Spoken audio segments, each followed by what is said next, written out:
చిమ్మ చీకటి, చంపుకు తినే చలి, సహకరించని శరీరం, నోరు కూడా విప్పలేని నిస్సత్తువ, అవసాన దశలో ఆకలి బాధ కూడా చెప్పుకోలేని దైన్యం. ఇది ఓ వృద్ధుడి అవస్థ. ఈటీవీ సిబ్బంది చొరవతో ఆ ముసలి ప్రాణం క్షుద్బాధ తీరింది. స్థానిక ప్రజాప్రతినిధులు వైద్యుల సహకారంతో ఆసుపత్రికి తరలించారు.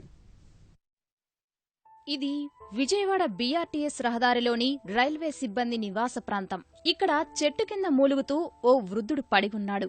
అటువైపుగా వెళ్తున్న వారిని ఆకలి వేస్తోందని చేతులు చాచి సాయం కోరాడు. నిలబడే ఓపిక లేక కుప్పకూలిపోయాడు. సత్తువు లేక నోరు పెగలడం లేదు. తీవ్రమైన నీరసం ఆవహించింది. హృదయ విదారకమైన స్థితి ఆ వృద్ధుడిది.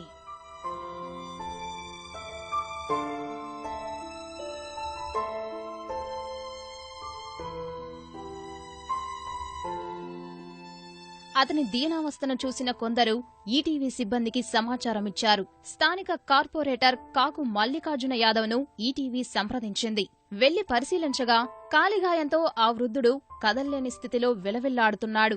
దీనికి తోడు వినికిడి శక్తి తగ్గిపోవడంతో చెప్పేది ఆయనకు అర్థం కావడం లేదు. అత్యవసరంగా అల్పాహారం, తాగునీరు అందించారు.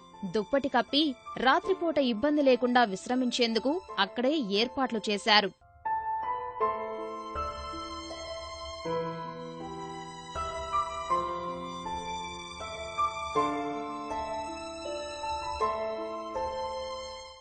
తెల్లవారుజామున కాస్త ఓపిక వచ్చాక ఆస్పత్రికి తరలించేందుకు ఆస్పత్రి అభివృద్ధి కమిటీ డైరెక్టర్ సాంబశివరావుతో మాట్లాడారు. ఈటీవీ సిబ్బంది చొరవ, కార్పొరేటర్ సహకారం చూసిన డైరెక్టర్ చెట్టు కిందే అల్పాహారం అందించి 108 వాహనంలో ఆస్పత్రికి తరలించే ఏర్పాట్లు చేశారు. స్థానిక మహిళలు కొందరు ఆస్పత్రిలో వృనికి తగిన సపర్యలు చేసేందుకు ముందుకొచ్చారు.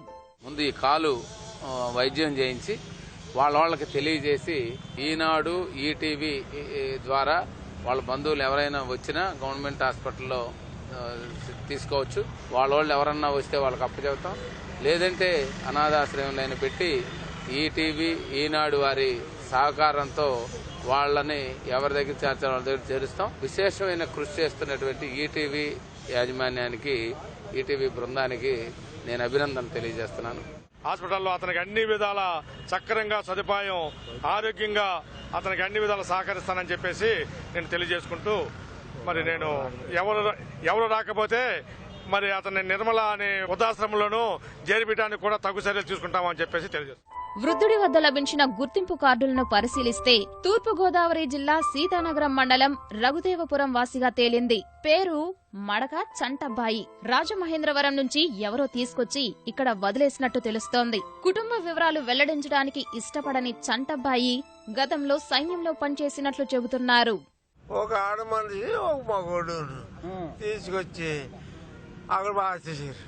ఎవరు లేరు. భార్య పిల్లలు ఉంటే నాకెందుకు పంపిస్తారు? లేరు, అయిపోయారు. 70-80 సంవత్సరాలుగా నడిచానండి. మిలిటరీలో పనిచేశానండి బాబయ్య. అయ్యా చెప్పబడండి, 30 సంవత్సరాల సర్వీస్గా జమ్మూ కాశ్మీర్, శ్రీనగర్, ఉదంపూర్, దిమాపూర్, మణిపూర్, తేజ్పూర్, జొరటి